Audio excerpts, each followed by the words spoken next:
300 people do not simply vanish. Not from a sealed plantation. Not on Christmas morning.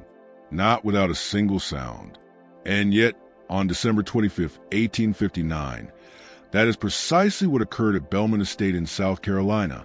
When the overseer arrived before sunrise to unlock the quarters, he discovered that the doors were still bolted from the outside, exactly as he had secured them the previous night. The iron restraints that had held the enslaved workers were no longer in place. Instead, they lay twisted on the ground like abandoned skins.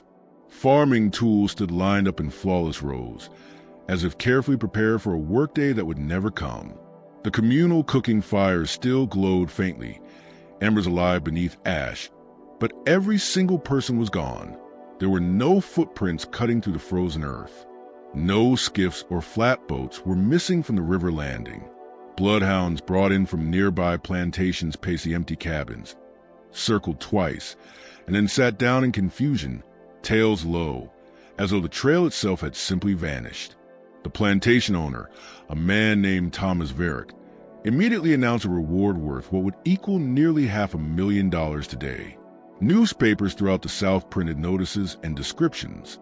Professional slave catchers searched relentlessly across 3 states for months. They did not recover a single person, not one body, not one witness, not one piece of evidence that explained what had happened. What authorities did uncover in the weeks that followed only deepened the mystery, details that raised disturbing questions officials worked desperately to suppress. Questions about what had truly been taking place at Belmont Estate in the months leading up to that Christmas morning. If stories like this, mysteries history tried to erase, capture your attention, subscribe to this channel. We investigate the stories that were never meant to be uncovered. And this one, more than most, descends far deeper than anyone expected. Before we continue with the account of Belmont Estate and the 300 souls who disappear without a trace, tell us in the comments which state or city you're listening from. We want to know where our community of mystery seekers is watching and listening. Now, to understand what happened that Christmas morning, you first need to understand what Belmont Estate was and what it had slowly become in the year before everything unraveled. Because the disappearance did not occur in isolation. It was a result of months of careful preparation, mounting desperation, and something far darker than anyone on the outside could have imagined. Belmont Estate occupied roughly 1,100 acres along the Combahee River, about 40 miles southwest of Charleston. It was not the largest plantation in the Lowcountry, but it ranked among the most profitable. Rice was the crop that created dynasties in South Carolina, and Thomas Varick had inherited one of the most productive rice operations in the region when his father died in 1855. The land had remained in the Varick family for 3 generations. Thomas's grandfather, Samuel Varick, purchased the property in 1798 from a British loyalist family, fleeing the aftermath of the Revolution. The earliest rice fields were constructed using agricultural knowledge taken from enslaved Africans who understood the intricate irrigation systems the crop demanded. By the time Thomas assumed control, Belmont was producing close to $40,000 in rice each year, an extraordinary amount that placed the family among the wealthiest in the area. The main house was a white, column structure visible from the river, deliberately designed to impress guests arriving by boat. It contained 12 rooms, including a library that Thomas's father had stocked with volumes on farming science, philosophy, and classical texts. Much of the furniture had been imported from Europe. The silver bore the family insignia. Every detail of the house projected stability, wealth, and legitimacy. Beyond it stretched the rice fields, vast geometric plots divided by canals and dikes that controlled the river's water. From a distance, the fields appeared orderly, almost elegant. Up close, they were merciless. Rice cultivation required workers to stand submerged in water for hours at a time, sometimes waist-deep, exposed to disease, snakes, and the crushing heat of South Carolina summers. Malaria was common. Injuries were routine. The labor broke bodies down over time. The quarters where the enslaved population lived formed a separate compound roughly a quarter mile from the main house, deliberately positioned so that those living in the big house would not hear the sound of life there. The crying infants, the evening hymns, the arguments, the mourning. 32 cabins were arranged in 4 straight rows. Each housed between 8 and 12 people. The buildings were crude, wooden frames with gaps between the planks, dirt floors, and a single fireplace used for both cooking and warmth. In summer, they became suffocating ovens. In winter, they barely kept the cold out. There was a shared cooking area with large iron pots, a small infirmary that amounted to little more than another cabin stocked with basic remedies, and surrounding everything, a fence. It wasn't tall or especially strong, but it was a boundary all the same, a visible line marking where people were allowed to exist. By 1859, Belmont Estate held 307 enslaved individuals. The oldest was a woman known as Dinah, believed to be in her 80s, though no one could say for certain. Birth records for enslaved people had not been consistently kept in earlier decades. The youngest were newborns born into bondage, their lives mapped out before they could speak. Among the population were skilled laborers, carpenters, blacksmiths, seamstresses, cooks, and midwives.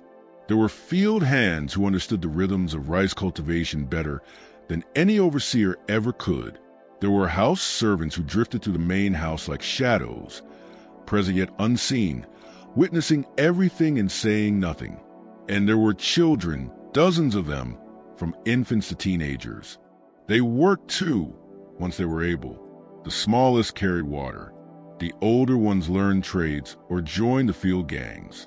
Childhood, in any meaningful sense, barely existed. Thomas Varick was 31 years old when the disappearance occurred. He had taken control of the plantation at 27 after his father suffered a sudden stroke and died within days.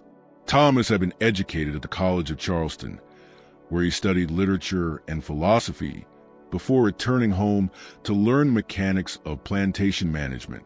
Contemporary accounts describe him as unexceptional, not notably cruel by the standards of the era, but not compassionate either.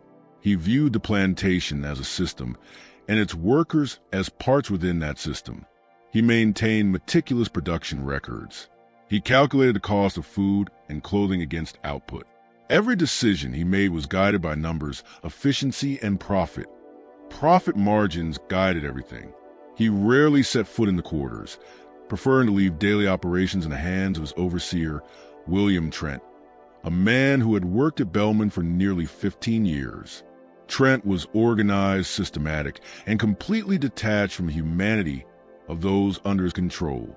He enforced regulations, imposed discipline, and made certain production quotas were met. Nothing more, nothing less. For years, life on the estate followed an unchanging rhythm. The seasons dictated labor. Planting in the spring, endless field work through the summer, harvesting in the fall, and repairs and preparation during the winter months. Sundays offered a brief pause. A few precious hours when people could tend small personal garden plots, repair worn clothing, or simply sit in silence. Christmas usually brought a day or two of lighter labor, a concession most plantation owners allowed. Partly out of tradition, partly from a belief that small mercies reduced the risk of larger uprisings. But in March of 1859, something shifted. Thomas Varick traveled to Charleston to attend a meeting of the Agricultural Society, a gathering where plantation owners exchanged information about crop yields, market conditions, and labor control. He returned 3 days later with a guest, Dr. Silas Creighton. Creighton was not a medical doctor, despite the title he insisted upon. He claimed a degree in natural philosophy from a university in Pennsylvania, though later inquiries would uncover troubling inconsistencies in his academic history. He was 43 years old, tall and narrow-framed, with dark hair beginning to gray at the temples and eyes that seemed to inventory everything they encountered. He had spent years moving through the Caribbean and South America, studying what he described as systems of labor efficiency. He observed sugar plantations in Cuba, coffee estates in Brazil, and mining operations in Peru, carefully noting how different populations reacted to various methods of management and control. Over time, he developed elaborate theories about human behavior, motivation, obedience, and endurance. Creighton arrived at Belmont Estate with a proposal that immediately captured Varick's attention. He claimed he could increase the plantation's productivity by 40% within a single year without acquiring additional land or purchasing more workers. His approach, he said, was scientific, built on careful observation, and principles refined through years of research. All he required was unrestricted access to the enslaved population and complete authority to implement his system. Varick, ever focused on profit, agreed without hesitation. He offered Creighton lodging in the main house and promised a substantial payment at the end of the year if the promised results were achieved. Creighton arrived with 3 large trunks filled with equipment. During his first week, he did nothing but observe.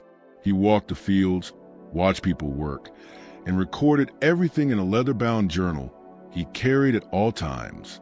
He spoke to no one except Varick and Trent. He asked no questions. He simply watched. After that first week, he requested a dedicated workspace.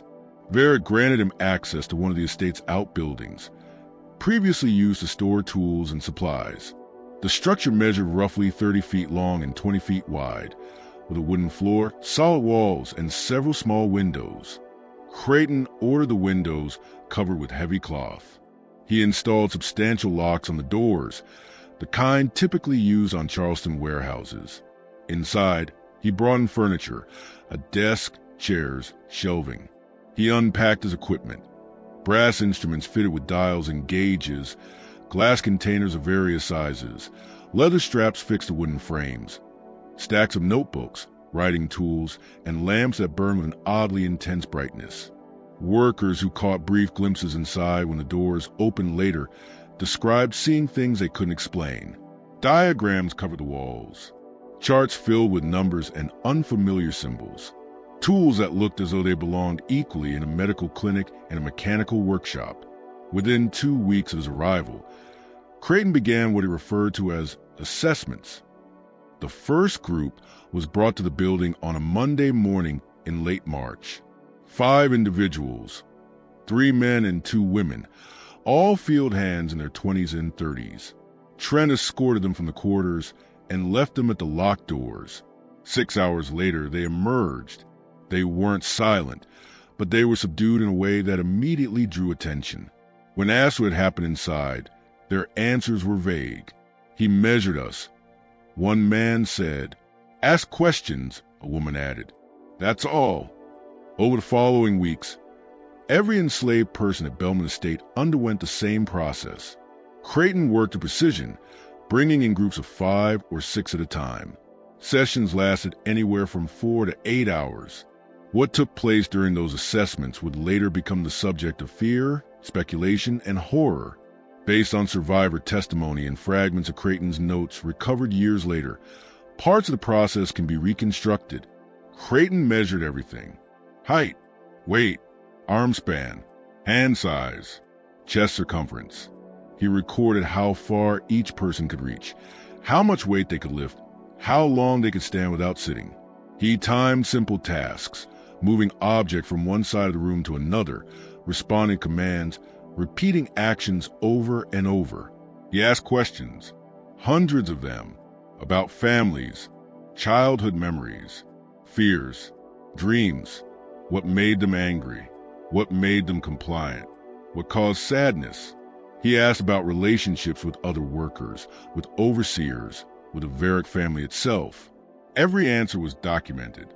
Each person had a file, pages filled with observations written in Creighton's precise, careful handwriting.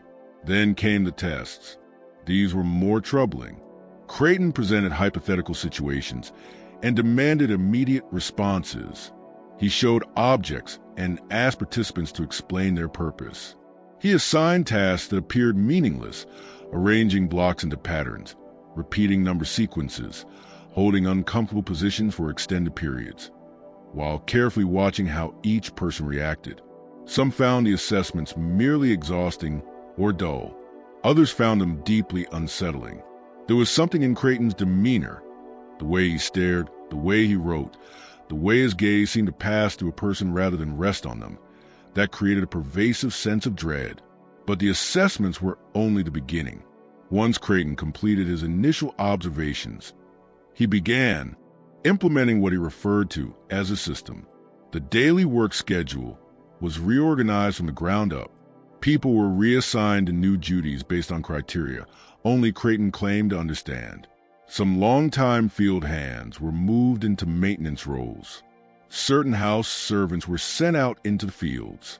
To those living in the quarters, the changes appeared random and senseless, but Creighton insisted every reassignment was a result of careful evaluation, each decision based on an individual's physical capacity and psychological profile. Food rations were adjusted as well. Some people received increased portions, particularly those Creighton labeled as high-value laborers. Others quietly received less. At first, the reductions were small enough to escape notice, but over time they created a new hierarchy within the quarters, one that had never existed before. Work quotas were also revised. Certain tasks were now bound to strict time limits, and failure to meet them resulted in what Creighton described as corrective intervention.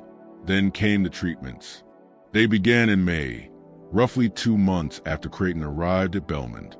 Workers who displayed what he called reduced efficiency, illness, fatigue, physical weakness, or even moving too slowly, were taken to his building for correction.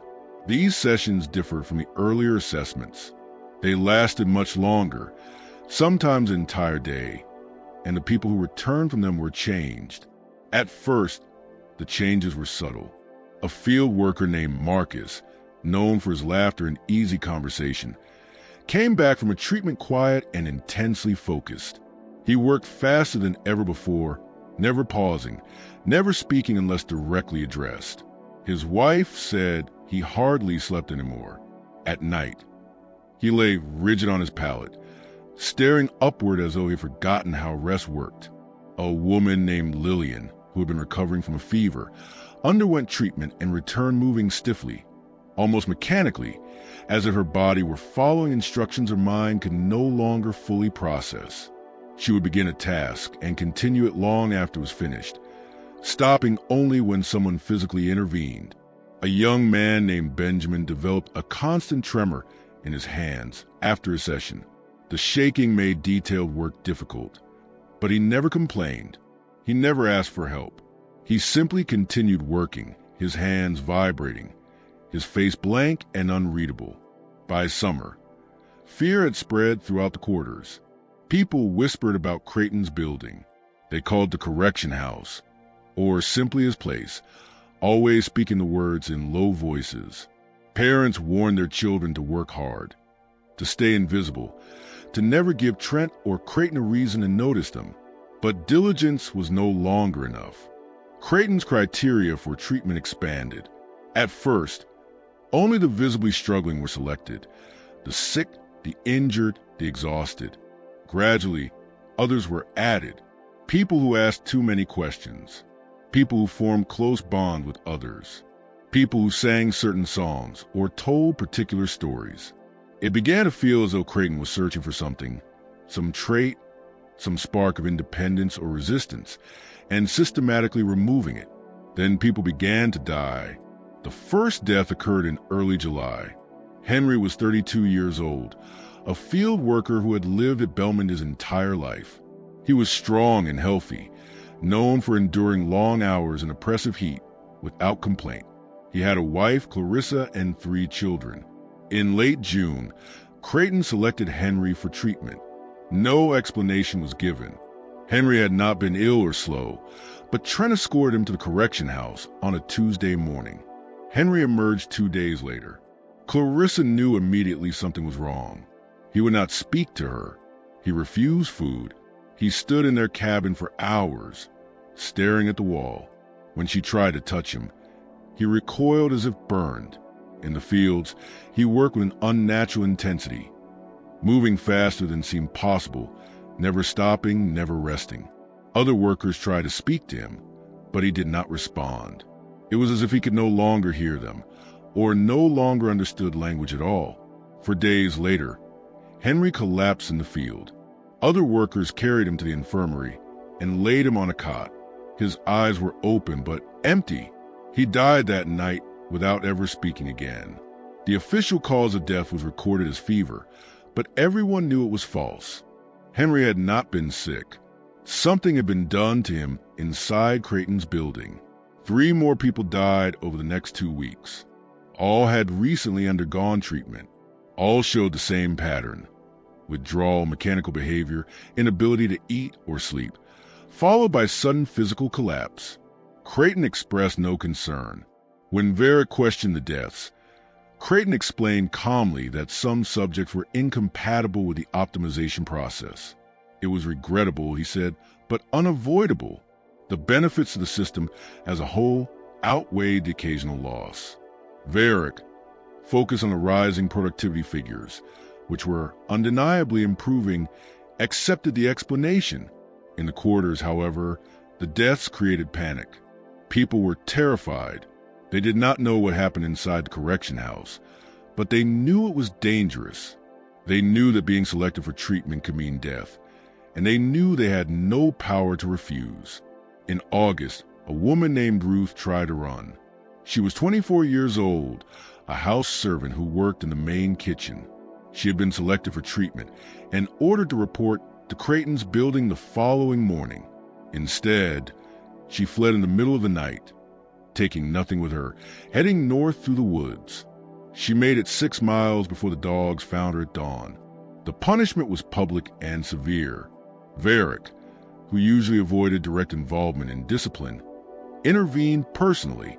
Ruth was whipped in front of the entire enslaved population, a deliberate warning of what happened to those who attempted escape. But that was not the end. Afterward, Ruth was taken directly to Creighton's building for what he termed behavioral correction. She remained inside for 3 days. When she emerged, she could walk and work, but she never spoke again. Not a word, not a sound. Her eyes were open but empty, as if something vital had been removed. Those who had known Ruth said it was like looking at a hollowed shell. The woman who had loved to sing, who told jokes while cooking, who whispered about freedom late at night. She was gone. What returned was something else entirely. The incident with Ruth marked a turning point. Before there had been fear. Now there was terror. And beneath that terror, something else was taking shape: rage. But rage on its own was useless. Everyone at Belmont Estate understood, through generations of bondage, that open rebellion was a death sentence. The system had been engineered to annihilate resistance. The laws, the weapons, the dogs, the neighboring plantations that would send armed men without hesitation. All of it formed a net designed to close the moment defiance appeared. If they were going to act, it had to be done carefully, quietly, with precision. It would require planning so subtle that Creighton, with all his measurements, observations, and psychological theories, would never see it coming. If this story unsettles you, press like and tell us in the comments what you believe was truly happening inside Creighton's building. Because what follows reveals that while Creighton believed he was in complete control, he was missing the most important development unfolding right beneath his notice. The truth is that while he was conducting his experiments, convinced he was dismantling individual will and preventing collective action, the people of Belmont Estate were doing the one thing he never anticipated. They were organizing.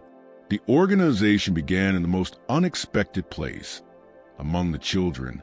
At Belmont Estate, as on most plantations, enslaved children existed in a strange in-between state. They were considered too young to pose a real threat and too insignificant to merit constant surveillance. They moved through spaces adults could not. They carried messages between the fields and the quarters, ran errands to the main house, and played in areas overseers rarely bothered to monitor. And all the while, they were watching everything. In the months following Creighton's arrival, the children began displaying patterns adults noticed but overseers ignored. They gathered in specific places at precise times, never for long, never in ways that drew attention. Behind the woodshed at dusk, near the old well that no longer functioned, in the narrow space between 2 particular cabins where the shadows fell just right. There they sang songs, always the same ones. Songs that sounded harmless, but carried layered meanings beneath the surface. They sang of rivers and stars and long journeys, songs their grandparents had taught them, songs passed quietly from one generation to the next. These melodies contain maps and instructions hidden inside simple verses.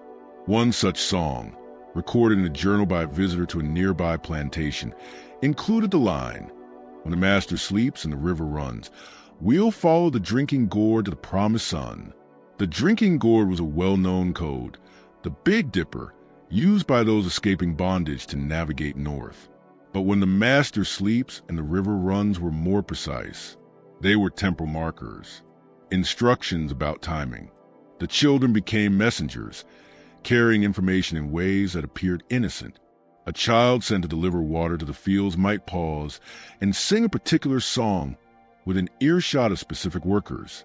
Another playing near the main house might repeat a phrase overheard earlier, words that were actually part of a coded exchange, and the adults were listening. The planning had begun in April, shortly after Creighton's assessment started. It began with a man named Samuel. Samuel was 41 years old, a skilled carpenter who had lived at Belmont for 23 years. His trade placed him in a rare position. Because his skills were essential, he was granted more freedom of movement than most. He repaired buildings, constructed furniture, maintained the structures that kept the plantation running. This allowed him to move between the main house, the quarters, the outbuildings, and the fields without raising suspicion. It also gave him access to places others never entered. In early April, while repairing a door on one of the storage buildings, Samuel noticed something unusual. Creighton's building, the correction house, had a root cellar. He discovered it by accident. Samuel had been asked to inspect the foundation for signs of water damage. As he examined the exterior, he noticed that the ground along one side sounded hollow when tapped. Curious, he cleared away overgrown grass and uncovered a wooden trapdoor, partially concealed by years of neglect. The door was locked, but Samuel was experienced with locks. That night, he returned alone and opened it. The cellar was larger than he expected, roughly 10 feet square, with a dirt floor and stone walls. It was clearly old, likely dating back to when the building had served as food storage decades earlier. But what caught Samuel's attention was not the cellar itself. One wall had a gap near the ground, where the stones did not quite meet the earth. Cool air flowed steadily through the opening. Samuel crouched and examined it more closely. The gap led into a tunnel. The tunnel was old, very old. It had been constructed decades earlier as part of the plantation's original drainage system, meant to divert floodwater from the rice fields during heavy rains. That system had long since been replaced by a newer design, and the old tunnels were believed sealed and forgotten. But this one had not been fully closed. Samuel explored only as far as he dared that first night. The tunnel stood about 4 feet high and 3 feet wide, reinforced with timber supports that had begun to rot but remained mostly intact. It ran underground in the direction of the river. He could not follow it all the way. He lacked sufficient light, and he needed to return before his absence raised suspicion. But he had seen enough. The tunnel was a way out. Over the next week, Samuel told 3 people, his wife Rachel, and 2 men he trusted completely, Daniel and Joseph. Both were field workers. Both were intelligent, strong, and driven by the same desperation to protect their families. They began to plan. The tunnel would need to be cleared. Sections had collapsed over time, debris choking parts of the passage. Weak points would have to be reinforced.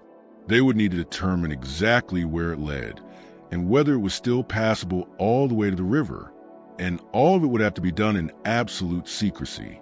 The only place on the plantation where such work might go unnoticed was underground, beneath Creighton's own building. The idea was audacious, dangerous, but it was possible. Samuel had already learned how to pick the lock on Creighton's building. The lock was solid, but not flawless, and Samuel had been working with locks his entire adult life. He could open it in under a minute. They began their work at night. Small groups, never more than 3 or 4 people, slipped into the building after dark, entered the root cellar, and spent hours clearing the tunnel. They worked in total darkness, unable to risk even the faint glow of a candle that might leak through the cracks in the walls. Debris was moved by hand. They felt their way forward inch by inch, reinforcing weak sections with timber stolen from other structures. The work was exhausting and terrifying. The tunnel was narrow and starved of air. The fear of collapse pressed constantly on their minds, and the risk that Creighton might discover them was ever present. Still, they continued. By June, they had cleared nearly 100 yards of passage. They determined the tunnel ran roughly 200 yards in total and emerged in a wooded area near the river, far from the main plantation buildings. The exit was partially concealed by brush and had once been sealed with a wooden cover that had long since rotted away. With effort, it could be reopened. They had found their escape route. But that discovery created a far greater problem. How do you move 300 people through a narrow underground tunnel in a single night without being discovered? This was where the planning grew truly complex. The timing had to be exact. The escape would need to happen on a night when security was relaxed, when overseers were distracted, when there would be the longest possible delay before anyone realized the quarters were empty. Christmas was the obvious choice. It was the one day of the year when plantation owners traditionally allowed a brief respite. Most overseers took the day off. The main house would be consumed with its own celebrations. Security would be at its weakest. Still, there were obstacles. The cabins were locked from the outside every night. Some individuals, those labeled flight risks, were restrained with chains secured by locks that only Trent and Vera possessed the keys for. These problems would have to be solved.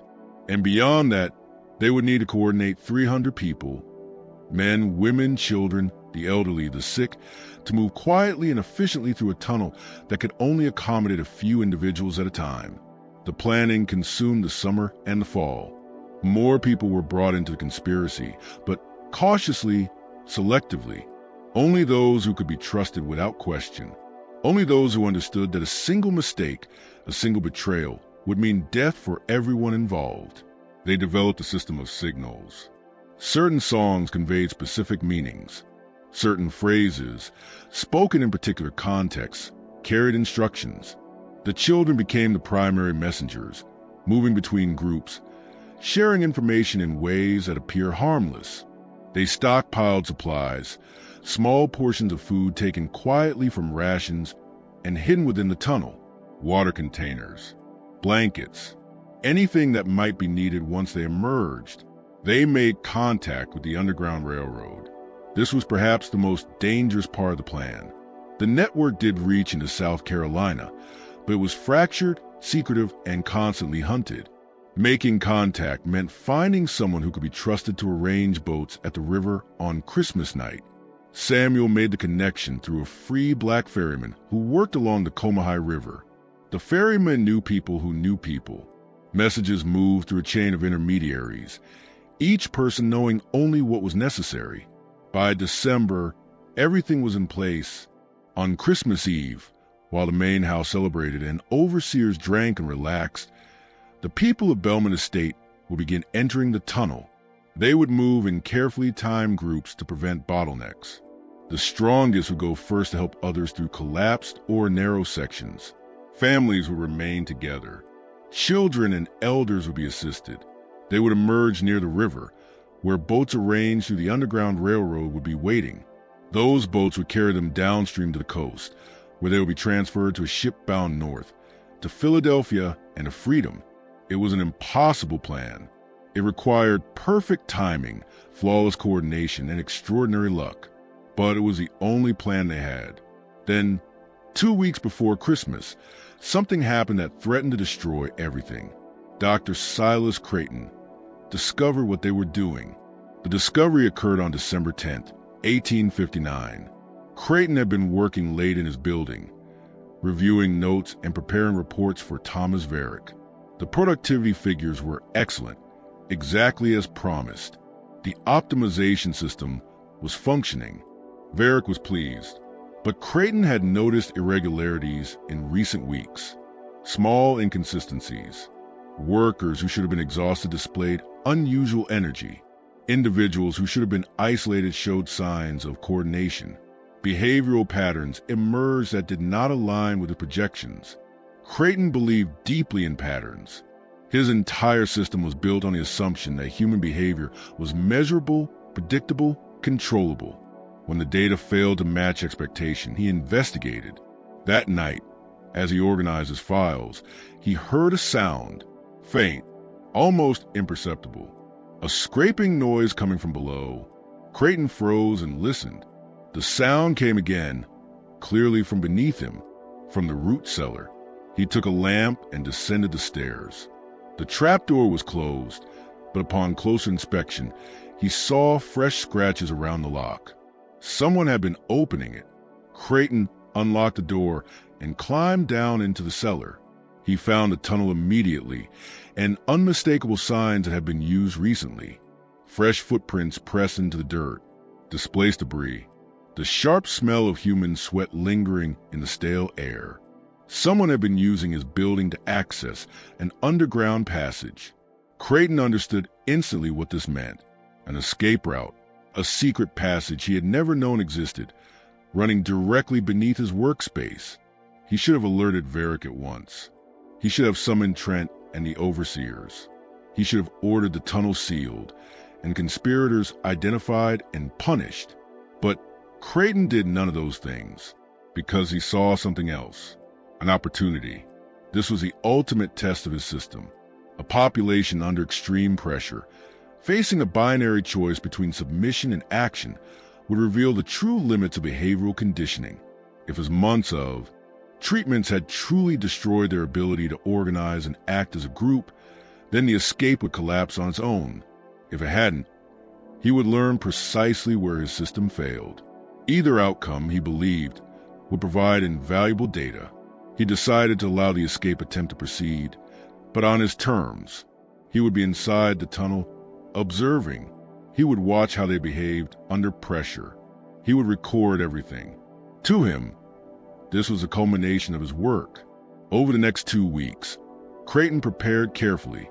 He hired 2 men from Charleston, paid muscle, men who asked no questions and did exactly what they were told. He explained that they would be helping prevent an escape attempt and compensated them generously for their silence. He studied the tunnel in detail, mapping its length and identifying weak structural points. He placed supplies, ropes, tools, and weapons at strategic locations and waited. He told neither Varric nor Trent. This was his experiment, and he intended to control every variable. But Creighton made a critical mistake. He assumed the people planning the escape were acting on desperation and impulse. He believed them to be disorganized, their plan crude and fragile. He was wrong. The people of Belmont Estate had been planning for 8 months. They had anticipated complications. They had contingencies. And they possessed something Creighton, with all his measurements and theories, had never understood. They had each other. On Christmas Eve, as the sun sank behind the Combahee River, the final preparations began. In the quarters, people moved through their evening routines exactly as they always had. Meals were cooked. Children were tended to. Songs drifted softly through the air.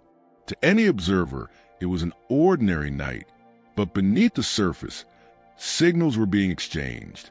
Final instructions were quietly passed. People said silent farewells to the cabins they had lived in, to the graves of loved ones they would never visit again, to the fragment of life they had managed to build in captivity. At the main house, Thomas Varric hosted a Christmas Eve dinner for neighboring plantation owners.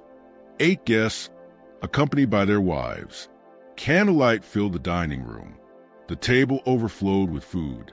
Wine flowed freely. Varric was in high spirits. The year had been profitable. Creighton's system had delivered exactly what it promised. The future appeared secure. In the overseer's house, William Trent sat with his wife, drinking whiskey and looking forward to a rare day of rest. He had personally locked the quarters, as he did every night. Everything was in order. In Creighton's building, the doctor waited in the darkness of the root cellar, his 2 hired men beside him. He carried a lamp, but it remained unlit. He did not want his presence detected. He had a pistol. He had his notebook. He was ready to observe. And in the quarters, as the last light drained from the sky, Samuel picked the lock on his cabin door. The escape had begun. The first group entered the tunnel at 8 o'clock. Samuel led them. 5 strong men tasked with clearing any remaining obstacles and helping others through the most difficult sections. They moved silently through the darkness, hands brushing against damp stone, counting steps to track their progress. Behind them, at carefully measured intervals, more groups followed. Families stayed together. The elderly were supported by younger workers. Children were carried. No one spoke. The tunnel was narrow and suffocating. The air was thick and stale. The darkness was total. But they kept moving, driven by the certainty that freedom lay at the other end. By 9 o'clock, nearly 100 people had entered the tunnel. That was when Creighton made his move. He lit his lamp. The sudden burst of light was blinding. People froze, confused and terrified. Creighton stepped forward, his 2 hired men at his sides. He had positioned himself at a narrowing in the tunnel, roughly halfway along its length. "Stop," he said. His voice echoed harshly off the stone walls. For a moment, no one moved. Those in front of Creighton were trapped between him and the mass behind them. Those farther back could not see what was happening, but they felt that something was wrong. Creighton raised his pistol. "You will return to the quarters," he said. "This escape attempt is over." Then something happened that Creighton had not anticipated. Someone began to sing. It was a woman's voice, coming from the darkness behind him. One of the songs the children had been singing for months.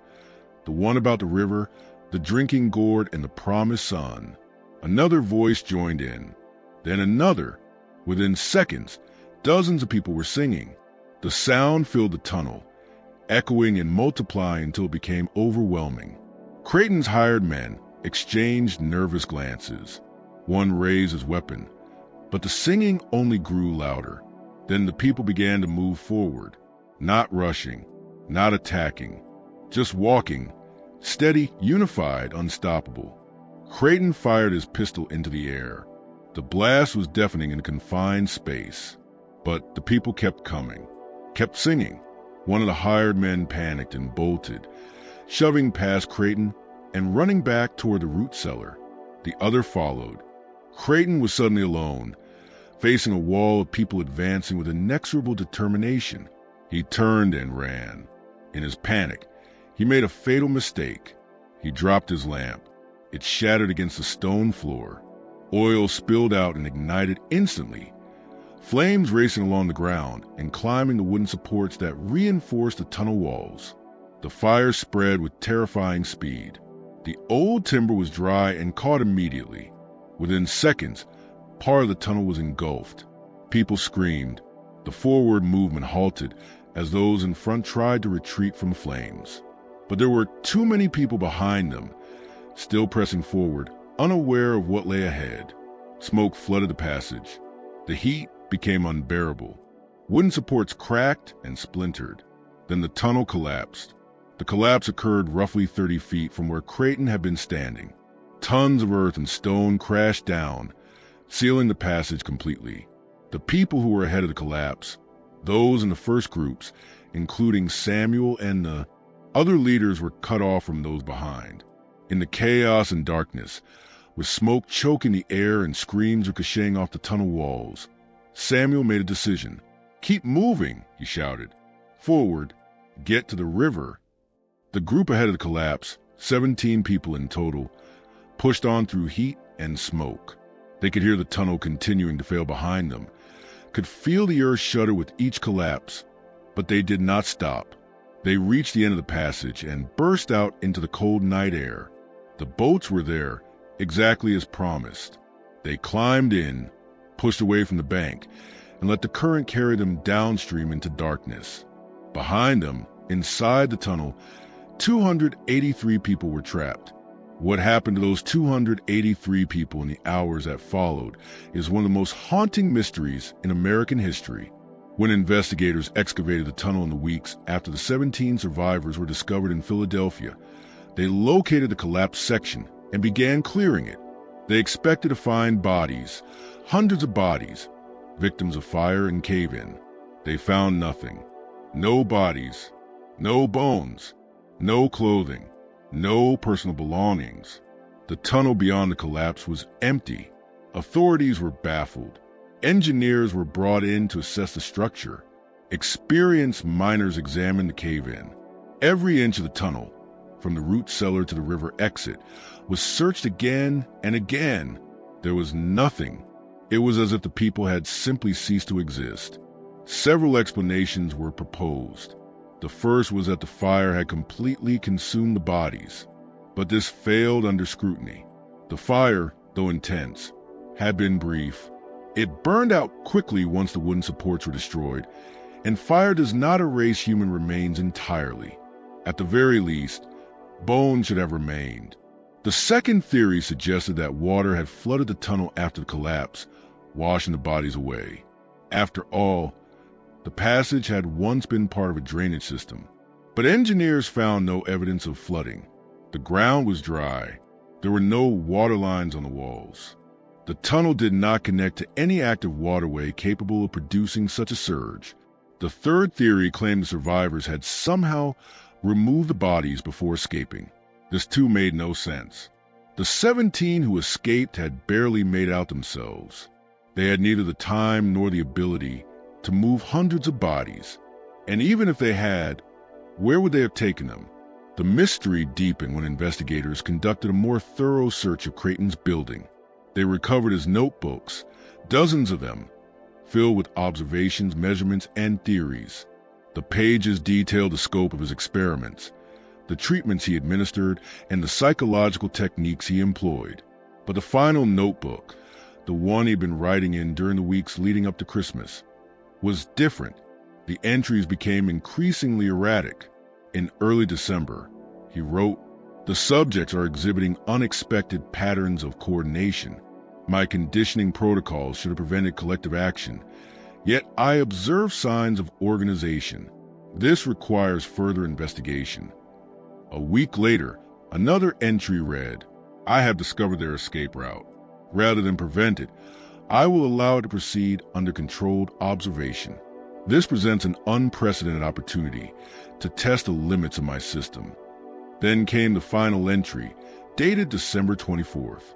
The handwriting was barely legible. Words ran together. Sentences broke off mid-thought. "They are not what I believed. The conditioning did not. They have done something I cannot, the tunnel. They are singing, and the sound I cannot." The entry ended there. Creighton's body was never found. Neither were the bodies of his 2 hired men. The case consumed local authorities for months. For Thomas Varick, the disappearance of 300 enslaved people represented a catastrophic financial loss, one he could not absorb. He offered enormous rewards for information, hired private investigators, and traveled through neighboring states searching for any trace of the missing people. He found nothing. The story spread throughout the South, triggering panic among plantation owners. If 300 people could vanish from a locked plantation without leaving evidence, what did that mean for security of the entire system? Newspapers published increasingly wild theories. Some claimed a vast abolitionist conspiracy. Others suggested the group had been smuggled onto ships bound for the Caribbean or South America. A few even floated supernatural explanations, though these were quickly dismissed by officials. Still, no theory accounted for physical evidence, or the complete absence of it. Then, 3 weeks after the disappearance, the 17 survivors were discovered in Philadelphia. Their discovery should have resolved the mystery. Instead, it deepened it. They were found hidden in the cargo hold of the Meridian Star, a merchant vessel that had departed Charleston 2 weeks earlier. They were severely malnourished, dehydrated, and terrified, but alive. Federal marshals, acting under the Fugitive Slave Act, took them into custody. Thomas Varick traveled north to identify and reclaim what he called his property. The 17 refused to speak in his presence. They would speak only to Margaret Lindsay, a Quaker abolitionist who had aided freedom seekers for years. Lindsay met them in the jail, where they were being held. She listened for hours, recording their words, trying to piece together what had happened. Their accounts were preserved in letters she wrote to fellow abolitionists, letters later published in anti-slavery newspapers, though Southern publications fiercely challenged their authenticity. According to these accounts, the escape had indeed been planned for 8 months, just as investigators suspected. The tunnel had been cleared in secret. The timing had been calculated precisely. The boats had been arranged through Underground Railroad contacts. Everything had unfolded as planned, until Creighton appeared in the tunnel. The survivors described the confrontation: Creighton's lamp, his pistol, his command to return. They described the singing that erupted without instruction, the way people moved forward together despite the threat. They described the fire and the collapse. But after that, their accounts fractured and no longer aligned. One woman, identified in Lindsay's notes only as E, told her something that never appeared in any official report. She said that when the tunnel collapsed, she had been near the front of the group, close enough to escape before the passage was completely sealed, but she could still hear what was happening behind her. At first, she heard screaming, exactly what anyone would expect, but then the screaming stopped, and something else replaced it: singing. It came from deeper within the tunnel, from the direction where the others had been trapped. Not cries, not panic. Singing. The same songs the children had been singing for months. The ones with the hidden meanings, the coded instructions. It was like they knew, he told Lindsay. Like they planned for this too. Like the collapse wasn't the end. Like it was part of something else. Lindsay pressed her for clarification. What could that possibly mean? What could they have planned? He couldn't explain it. She only knew what she had heard. Singing, growing louder, echoing to the tunnel even as the collapse continued. Another survivor, a man named Peter, offered a different account. He said he had been near the back of the group that made it through. Just before the final collapse, he looked back in the light of the flames. He claimed he saw something that made no sense at all. He saw people, he couldn't tell who in the smoke and chaos, deliberately pulling down the support beams. Not in panic, not by accident. Carefully, methodically, they were sealing it, Peter said. On purpose. They didn't want anyone to follow. Lindsay asked the obvious question.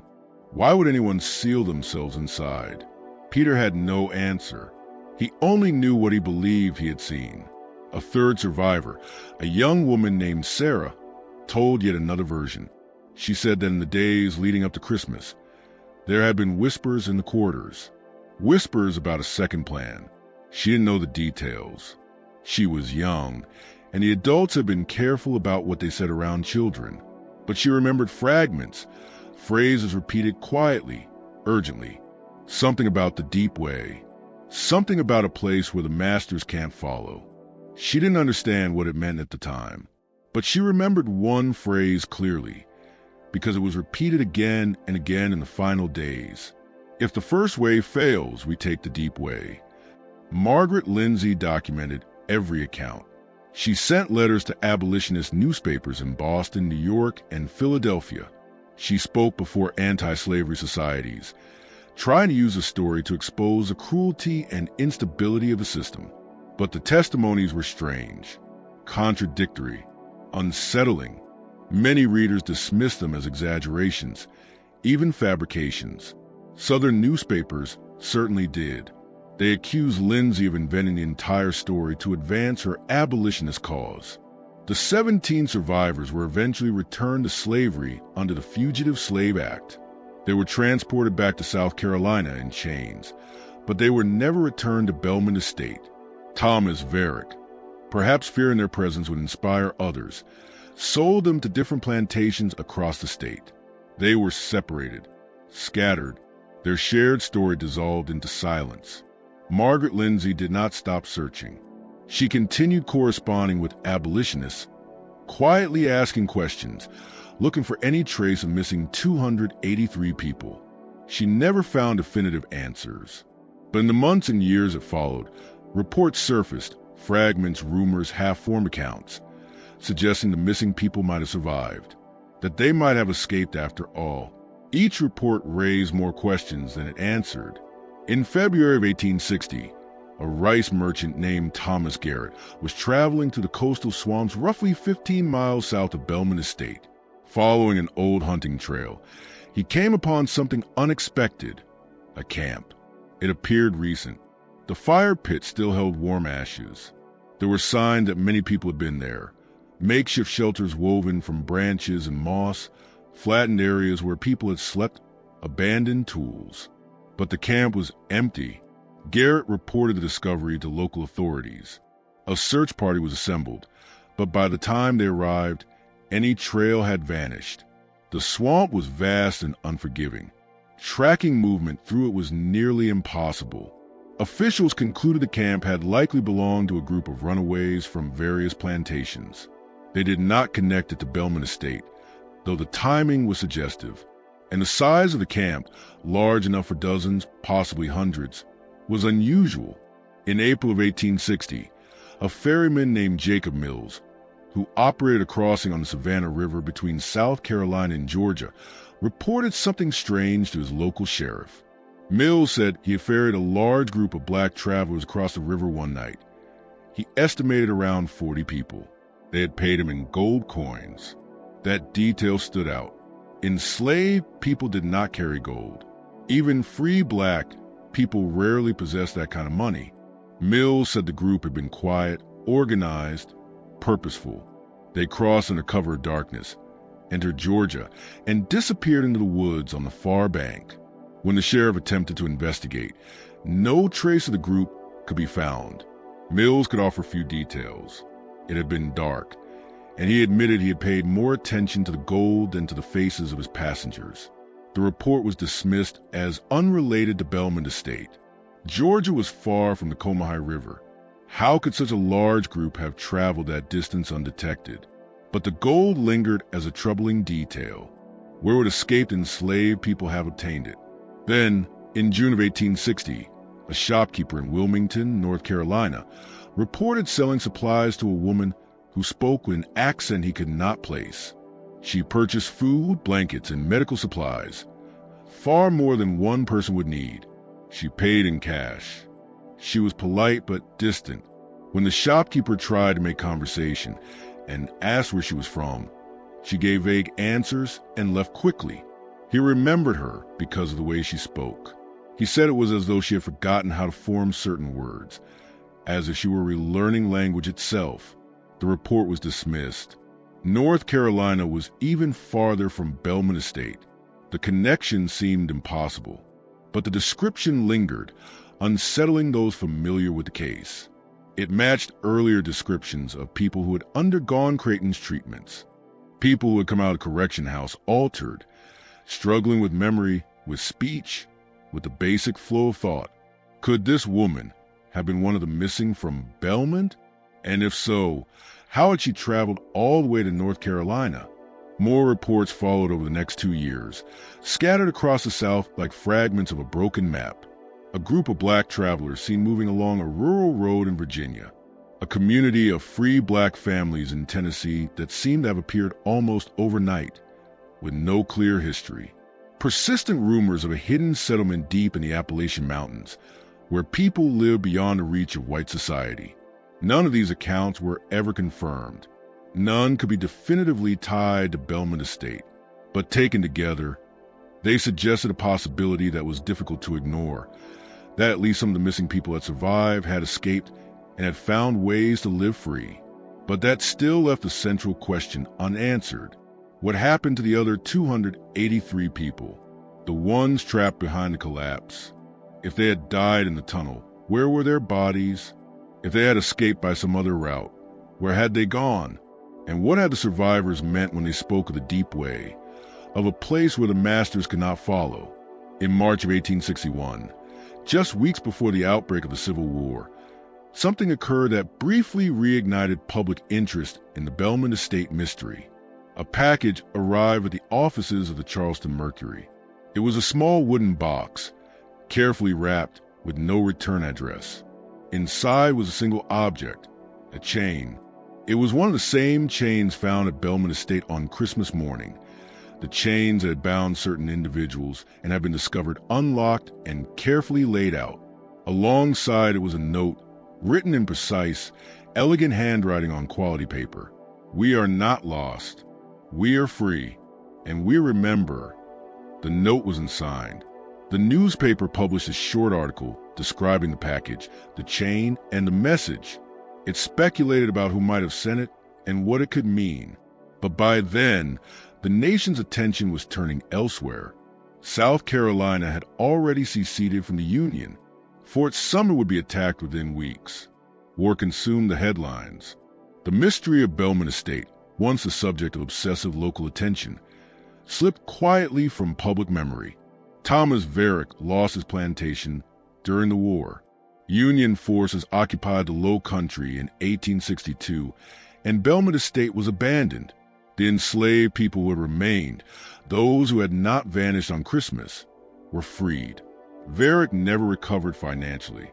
He died in 1867, still offering a reward for information, still searching for answers.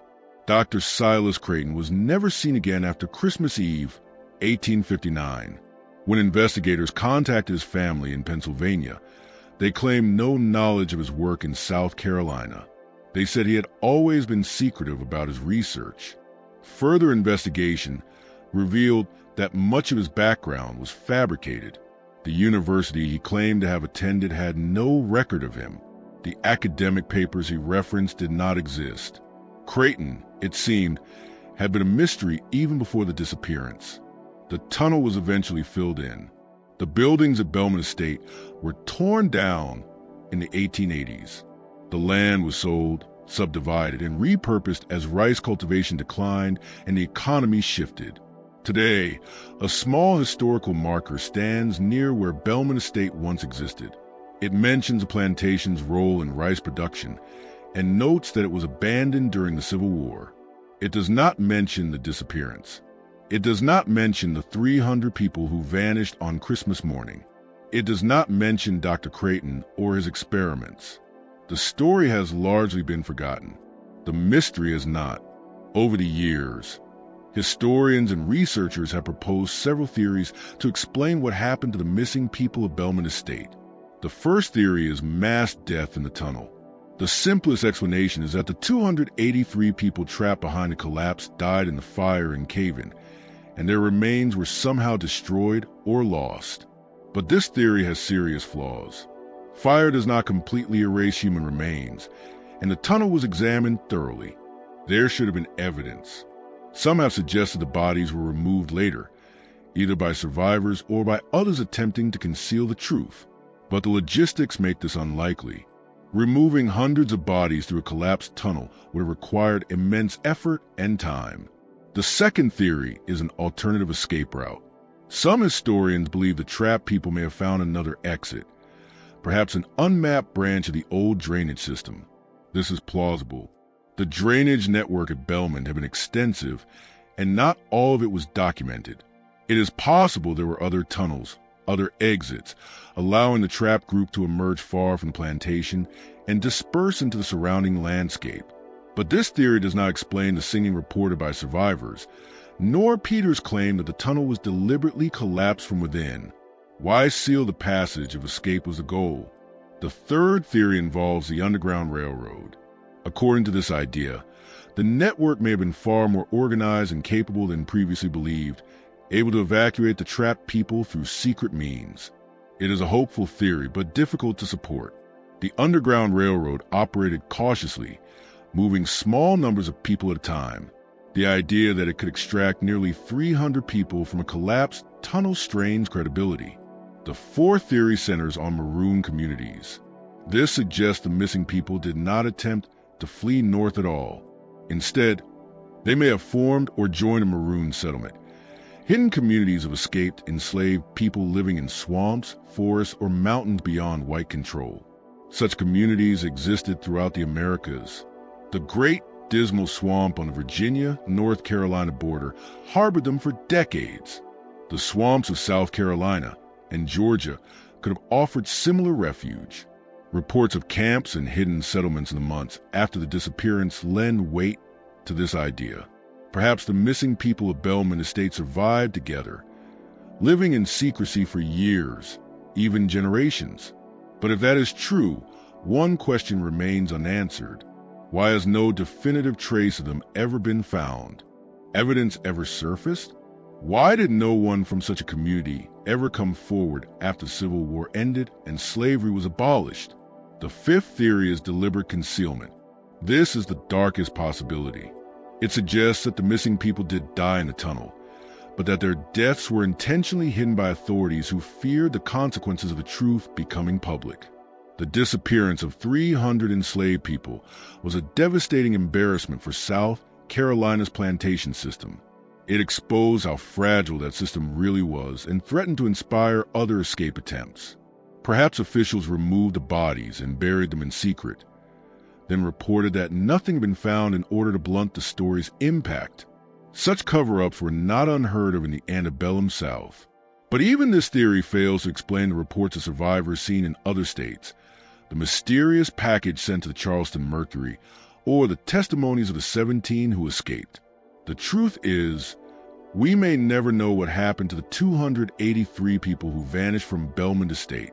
But there is one final piece of evidence worth considering. Evidence that emerged decades later and suggests a possibility no one at the time had seriously contemplated. In the 1930s, during the Great Depression, the Federal Writers Project sent interviewers across the South to record the testimonies of formerly enslaved people. It was a massive effort meant to preserve the memories of a generation that was rapidly disappearing. One such interview took place in rural Georgia in 1937. The interviewer, a young woman named Helen Crawford, spoke with an elderly black woman who gave her name only as Aunt Bess. Aunt Bess was believed to be in her 80s, though she did not know her exact age. She had been born into slavery and had lived through the Civil War, Reconstruction, and the difficult decade that followed. Crawford asked her about her memories of slavery. Aunt Bess spoke about the plantation where she had grown up, the work she had done, the family members she had lost. Then Crawford asked whether she remembered anything unusual from that time, any story that had stayed with her over the years. Aunt Bess fell silent for a long moment. Then she said, "I remember before the war. I remember people talking about the plantation, where everybody walked away. It was down in South Carolina, near the river. My grandmother told me about it. She said it was a Christmas miracle." Crawford asked her to explain. "My grandmother said they didn't run," Aunt Bess continued. "They walked together, and they went somewhere the masters couldn't follow, because the masters didn't believe existed." Crawford asked what she meant. "Where did they go?" Aunt Bess smiled. "Freedom," she said. "They went to freedom. And once you really believe in it, really believe it's possible, you can find ways to get there that nobody else can see." Crawford pressed for more details. Did her grandmother know anyone from that plantation? Did she know what truly happened? Aunt Bess shook her head. "My grandmother just said that sometimes when people have nothing left to lose, they find strength they didn't know they had. And sometimes when people work together, really together, they can do things that seem impossible." She paused and added, "My grandmother said the masters never understood that. They thought if you broke people down one by one, you could control them, but they didn't understand that breaking people down could also bring them together, that shared suffering could turn into shared strength." The interview is preserved in the Library of Congress as part of the Federal Writers Project collection. It is brief, only a few pages, and it offers no concrete explanation for what happened at Belmont Estate, but it provides something else, a perspective the white investigators and newspaper reporters of 1859 never considered. Perhaps the missing people of Belmont Estate did not escape despite what Creighton had done to them. Perhaps they escaped because of it. Creighton's experiments were designed to break individual will, to create isolated, controllable subjects. But perhaps instead they created a shared experience of trauma that bound people together more tightly than anything else could have. Perhaps the treatments, the fear, the deaths, Perhaps all of it forged a collective determination stronger than any single person's will. Perhaps that is what the singing in the tunnel truly represented. Not panic, not despair, but unity. A declaration that they were together, and that whatever came next, they would face it as one. And perhaps the deep way the survivors spoke was not a physical route at all. Perhaps it was something else entirely, a psychological or spiritual passage taken together. A transformation that allowed them to survive in ways their oppressors could not understand or trace. This is speculation. There is no way to prove it, but it offers an explanation for why the bodies were never found, why the survivors' accounts were contradictory, and why reports of sightings were so scattered and elusive. Perhaps the people of Belmont Estate did not simply escape. Perhaps they transformed. Perhaps they found a way to exist so far outside what their masters believed possible that, for all practical purposes, they became invisible. What do you think happened to the missing people of Belmont Estate? Do you believe they found freedom, or did something else occur that night in the tunnel? Share your thoughts in the comments below. And if this story made you think about the mysteries history leaves behind, share this video with someone who loves unsolved stories. Hit the like button to support the channel, and subscribe so you never miss what comes next. The mystery of Belmont Estate has never been officially solved. The 17 survivors captured in Philadelphia and returned to slavery were eventually freed during the Civil War. Most vanished into the chaos of Reconstruction, and their later lives remain unknown. Margaret Lindsay continued her abolitionist work until her death in 1879. She never stopped searching for answers about the missing people, but she never found definitive proof. The tunnel at Belmont Estate was filled in during the 1870s when the land was sold. The new owners wanted no reminders of the plantation's past. Dr. Silas Creighton's notebooks were eventually donated to a historical society in Charleston. They remained in storage, largely unexamined, until the 1920s, when a researcher examining the history of slavery in South Carolina uncovered them. The notebooks exposed the full scope of Creighton's work, the psychological methods he employed, the treatments he imposed, the theories he sought to prove. They were deeply unsettling documents, evidence of systematic dehumanization masquerading as scientific inquiry. But they revealed something else as well. Creighton had been wrong. His entire system rested on the belief that human beings could be reduced to predictable, controllable parts, that could be shattered, behavior reshaped, and resistance erased through the proper blend of conditioning and control. The disappearance of 300 people proved the opposite. Despite months of treatment, despite fear and trauma, despite constant observation and measurement, the people of Belmont Estate had organized. They had planned. They had acted together. They had preserved hope. They had protected one another. They had found a way to resist. Creighton's final notebook entry, the one that ended mid-sentence, suggests he understood this only at the very end. "They are not what I believed," he wrote. "The conditioning did not."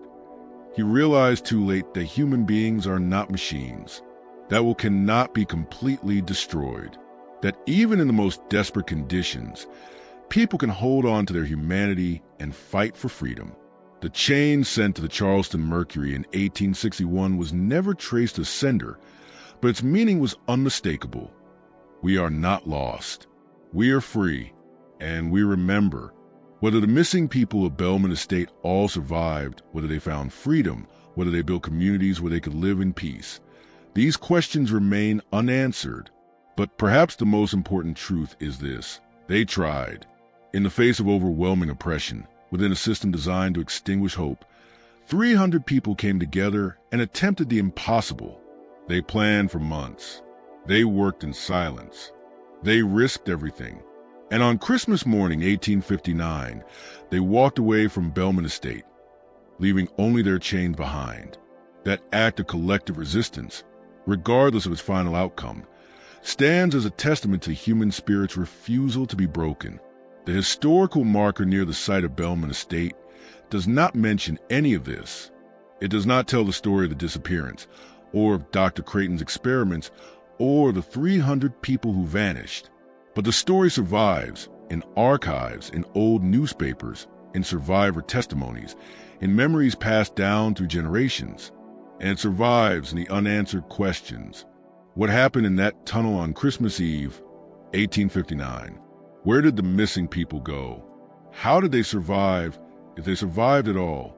And what did they mean when they said they went somewhere the masters could not follow? These questions may never be fully resolved, but they remind us that history is filled with mysteries, events that defy simple explanations and force us to confront the limits of what we think we understand. The story of Belmont Estate is one of those mysteries. 300 people do not simply disappear, but maybe, just maybe, they found a way to vanish that was more powerful than anyone could have imagined. Maybe they discovered freedom not merely as a destination, but as a state of being, something that could not be tracked by bloodhounds, reclaimed by slave catchers, or destroyed by a system built to break them. Maybe that is what the deep way truly meant. Not a physical path, but a transformation so complete that it rendered them invisible to those who had only ever seen them as property. Maybe that is the real mystery of Belmont Estate, not where the people went, but how they became free in a way their oppressors could never understand or undo. This story shows that even in the darkest chapters of history, people found ways to resist, to hope, and to fight for freedom. What do you believe truly happened that Christmas night? Do you think the missing people found freedom, or is there another explanation? Leave your thoughts in the comments below, and let's discuss this mystery together. If this deep exploration into one of history's most unsettling disappearances stayed with you, subscribe to the channel and turn on notifications so you never miss our investigations into the stories history tried to erase. Share this video with someone who loves unsolved mysteries, and explore the other stories on your screen that will challenge everything you thought you knew about the past. The chains from Belmont Estate were never seen again after that package arrived at the Charleston Mercury. But somewhere in the swamps and forests of South Carolina, land that has long since reclaimed the plantations, there may still be traces of what happened that Christmas night. 300 people do not simply disappear, but maybe, just maybe, they found a way to vanish that was more powerful than anyone imagined possible. And maybe their story, the story of how they came together, how they planned, how they walked away from bondage, is more important than knowing exactly where they went. Because the act of walking away, the act of choosing freedom in the face of impossible odds, is itself a kind of victory. And that victory, that choice, that moment when 300 people said no more and stepped into the unknown together, that is the real story of Belmont Estate. That is the story history tried to forget, but we